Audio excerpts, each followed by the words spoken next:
Assalamualaikum warahmatullahi wabarakatuh. Perkenalkan, kami adalah kelompok Punix dari mata kuliah Proyek Karya Teknologi.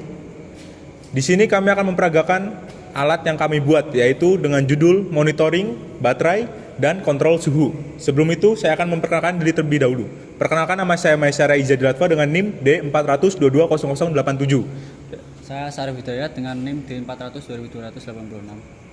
Saya Dimas Mehmantoro, NIM D400220139. Saya Fitian Ilham Wahyudi dengan NIM D400210009.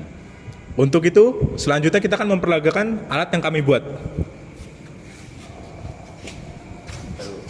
Di sini saya akan menjelaskan mengenai latar belakang dari alat yang saya buat. Yang pertama itu, baterai merupakan komponen utama dalam berbagai ekosistem elektronik. Itu bisa pada penggunaan sepeda listrik, motor listrik, atau mobil listrik. Kinerja dan umur baterai itu sangat berpengaruh pada baterai yang akan digunakan, sehingga suhu itu harus diatur tingkat tingginya dan tingkat rendahnya seperti apa. Jadi setiap baterai memiliki rentang suhu operasional yang ideal, di mana kinerja dapat bekerja secara optimal dan aman. Apabila baterai bekerja di luar rentang suhu tersebut, maka dia akan mengalami overheating atau tidak dapat bekerja dengan baik. Kemudian untuk analisa situasinya itu, saat ini penggunaan sistem berbasis baterai semakin meningkat seiring dengan berkembangnya teknologi transportasi listrik dan energi terbarukan. Namun masih banyak sistem baterai yang belum dilengkapi dengan pengelolaan suhu yang efektif. Kondisi ini menyebabkan baterai dapat mengalami overheating atau penurunan performa karena penggunaan yang tidak sesuai. Tanpa sistem pendinginan yang baik, panas yang dihasilkan selama proses kerja baterai dapat menumpuk dan menimbulkan titik panas yang berpotensi untuk merusak sel yang ada pada dalam baterai. Baik, di sini saya akan menjelaskan komponen-komponen apa yang kita gunakan dan juga kenapa kita menggunakan komponen-komponen tersebut. Baik, mari lihat. Di sini otak utamanya itu kita menggunakan SP32. Nah, SP32 ini ada dua core 0 dan core 1. Nah, di mana SP32 ini juga sudah otomatis memiliki modul WiFi, jadinya kita tidak usah menambahkan modul tambahan. Yang kedua, kita juga menggunakan sensor PZTM. Berhubung sensornya tertutup oleh PCB, jadinya saya akan menjelaskan saja kenapa kita menggunakan sensor PZTM. Nah, PZTM itu ada dua seri 017 dan seri 40. Ini tutorial pemasangan. Di sini ada untuk kabel kontrol dari drivernya, ya tinggal pasang. Yang ada garisnya ini arahnya ke ESP. Terus ini ada kabel dari sensor MLX. Ini udah gak mungkin kebalik, udah ada suketnya. Terus ini juga untuk dari LCD I2C.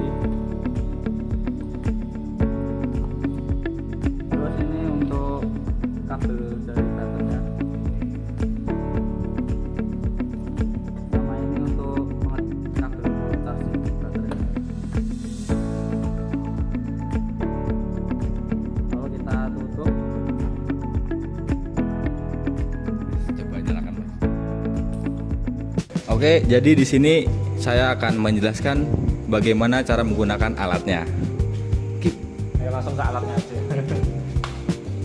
Nah, di sini ada tampilan yang pertama itu di sini saya akan menjelaskan bagaimana cara mengoperasikan alat ini. Di sini ada beberapa tombol. Yang pertama itu ada tombol power untuk menyalakan dan mematikan alat, dan tombol yang pertama ada tombol next, yang kedua ada tombol enter, yang ketiga ada tombol up, yang keempat ada tombol down, dan ini adalah input untuk pengecasan baterai, dan ini output untuk bebannya. Kita nyalakan dulu alatnya. Setelah alat dinyalakan, maka akan muncul tampilan select WiFi, dan di sini akan scan beberapa WiFi yang tersedia. Untuk tombol yang pertama itu untuk tombol mengganti halaman.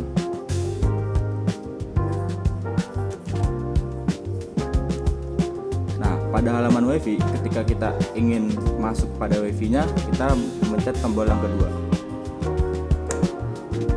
Setelah masuk ke halaman input password, tombol yang ini digunakan untuk mengganti karakter, dan yang ini juga sama digunakan untuk mengganti karakter.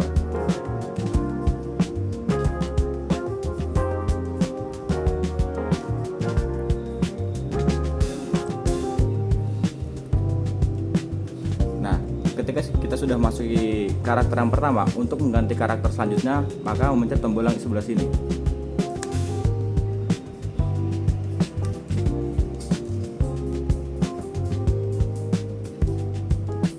Begitu pula selanjutnya hingga passwordnya selesai di input.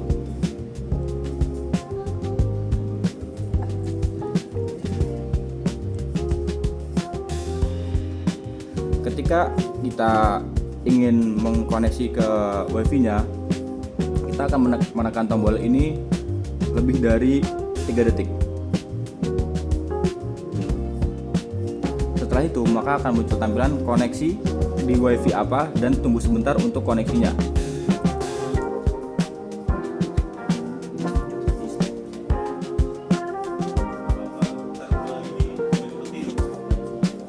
Nah, ketika password yang diinput salah, maka akan balik ke tampilan input password lagi.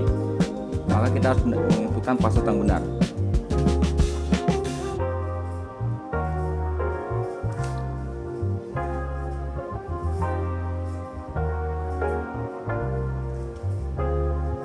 Ketika WiFi sudah terkonek, maka di sini akan muncul tampilan connected pada WiFi UMS. Untuk slide yang kedua, di sini ada slide untuk menampilkan voltase, arus, dan sisa persentase dari baterai serta waktu penggunaan ketika beban dicolokkan. Ketika beban dicolokkan, di sini akan keluar sisa waktunya yaitu 61 jam 10 menit. Semakin besar beban yang digunakan, maka waktunya juga akan semakin berkurang. Bisa dilihat di sini sisa waktu 34 jam 20 sekian menit.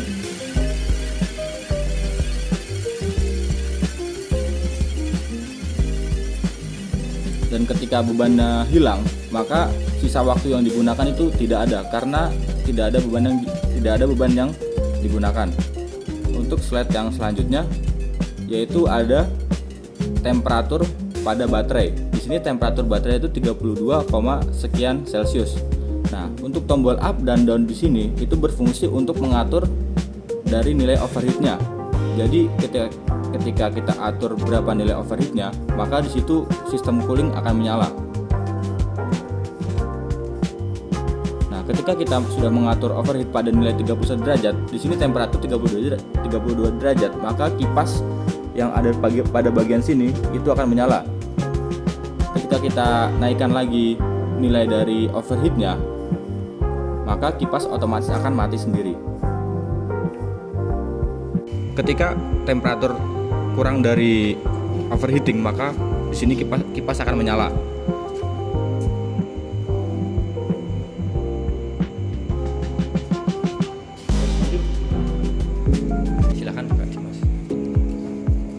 Selanjutnya, data dari ISP akan dikirim ke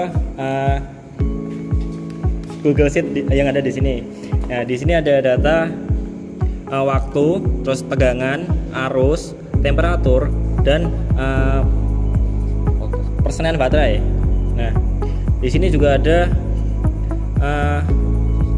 penggunaan sisa waktu baterainya. Ya, terus, nah, di sini ada tampilan webnya. Di sini ada voltase yang di sini tertampil 25,5 volt. Di sini ada arusnya dan di sini ada temperaturnya. Nah, di sini ada juga penggunaan dayanya. Terus baterai tersisa atau baterai yang bisa digunakan. Terus ada temperatur. Nah, di sini ada grafik dari trennya. Di sini ada ini voltase, terus di sini ada arus, temperatur, baterai, dan temperatur limit.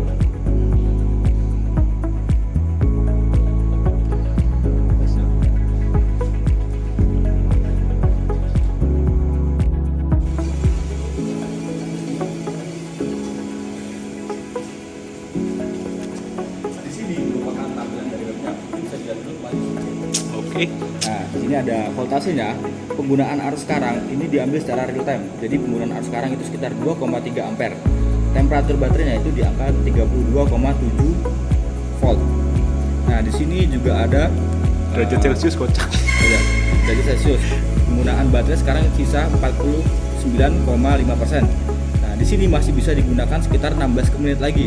Nah, ini merupakan temperatur limit, di mana ketika temperatur limitnya sudah melebihi, maka di sini cooling sistemnya akan menyala. Ya, jelasin dia lagi muter-muter. Sekarang mungkin bisa dilihat secara langsung untuk sepedanya sedang digunakan untuk membaca beban dan sistem coolingnya.